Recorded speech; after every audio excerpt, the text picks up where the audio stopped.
Hi, my name is Marty Tillman. I'm president of Global Career Compass, and this is the third in a series of videos that I'm presenting dealing with the impact of your period studying abroad upon your career development. In these next few minutes, I'm going to talk about articulating your skills and competencies gained through your period of study abroad in the all-important job interview. Before I say anything further, let me just say that the most important way to build your skills as an interviewer is to practice. If your career office on campus provides an opportunity for mock interviews with alumni, ways to practice and articulate your skill sets and just go through the motions of an interview, if it's new to you or you haven't had a very serious interview with an employer as yet, and this is going to be your first time, then definitely practice. There is no better way to improve your success in interviewing than through practice. Let me just say, an interview is all about telling a good story. It's a narrative. It's how much fun it is to open a novel, read the first few paragraphs, and get into the story.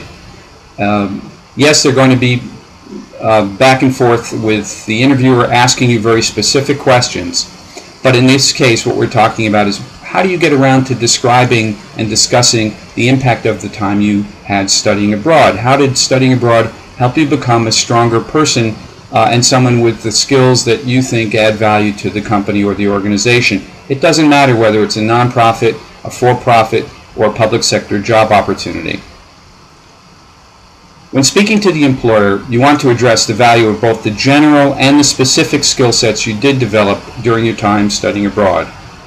It's important that you not assume the person you're talking to inherently sees the value of your international experience. What they need to know, what any employer will need to know from you, is answering the question, so what? It's wonderful that you had this time studying abroad, but you need to tell me what the value is going to be to the role that I'm hiring for as a result of your time overseas. So for example, what are the things you can discuss? When you're asked the question, well, why was it of value to you? What did you learn? And you want to talk about specifics. How are you now more adept at dealing and coping with change? How are you dealing with working independently?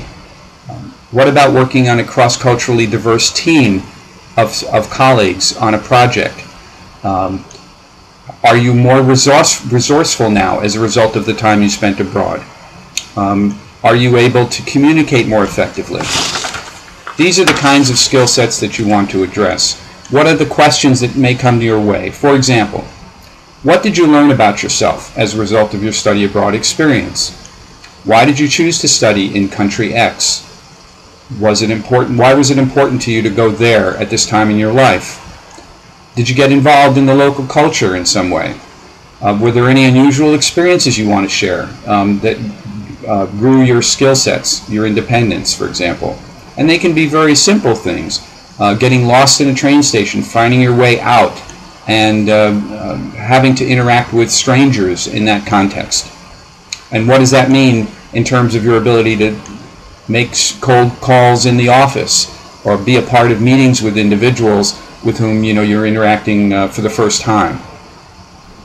I see on your resume that you studied abroad in Ireland. Could you give me an example of something you learned while studying abroad? Sure, absolutely. One of the big things I learned while studying abroad actually occurred the first day of class. When I walked into the classroom, there was no professor to be found. And after sitting there for about 10-15 minutes, we were looking around and it was a whole bunch of students not from Ireland, and we were saying, should we go downstairs and see if there's a professor? And we ended up just sitting there, and about 20 minutes later the professor came in, and that kind of was the reoccurrence for a couple days until one of the students asked, so do we start at this time or do we start at this time? And he explained that in Ireland it's very informal, and sometimes we won't start class on time, sometimes we'll go over the time, so that we need to be able to come to class whenever class is. And that taught me really how to be flexible and how to change, because what I'm used to is always going from the set times. All right. That's good. Did you have any other unusual experiences in Ireland? I did. When I was in Ireland, one of my classmates and I wanted to go from Ireland to Wales. And we thought it would be just pretty simple. We would get our ferry ticket and we would be there. So that's what we did. We bought our ferry ticket. It wasn't until talking to the local people that we realized that there isn't much going on in the port where we would get in Holyhead, Wales, and also they don't use the same currency as Ireland. So from that we really learned that research is key before making any drastic decision, and also that we need to be able to solve our problem that we already paid for our ticket, so we might as well find a way to make it work. Can you describe a time when you had to change your behavior to accommodate or adjust to local conditions during your time studying abroad? That's a very important and nuanced kind of question that opens the door to you to talk more fully about the way in which your exposure overseas did create a way for you to change your behavior, adapt, be stronger, and more self-confident. Good. Can you describe a time when you had to adjust your behavior to accommodate to local conditions while studying abroad? Of course. So when I arrived in Ireland, I was put in an apartment with 6 other roommates. So there were 7 of us all together.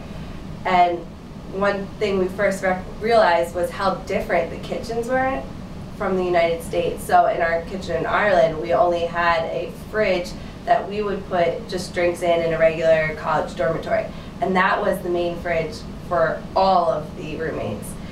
And another big thing we saw with that was also the closing times for the supermarket, and they would close every day around 6 o'clock at night.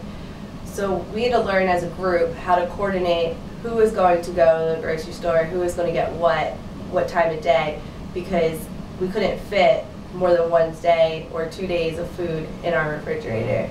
So we learned how to, I guess, be flexible, working together, and being prepared more than anything else. All right. That's good. However, the capacity you have to articulate all of these values is going to come through the practice you put into interviewing. So again, I want to close with just saying, spend time in your career office, visit with an advisor, participate in workshops where there's an opportunity to go through mock interviews, the sequence of an interview, the way in which you greet the person when you enter the room, how you pause before you respond to questions that are difficult perhaps, and how you leave, and also how you follow up with the employer.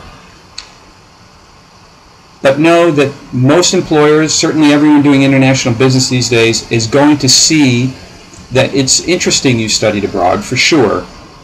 Your test here is to fully embrace the time you spent abroad as a way to strategically make you a stronger candidate.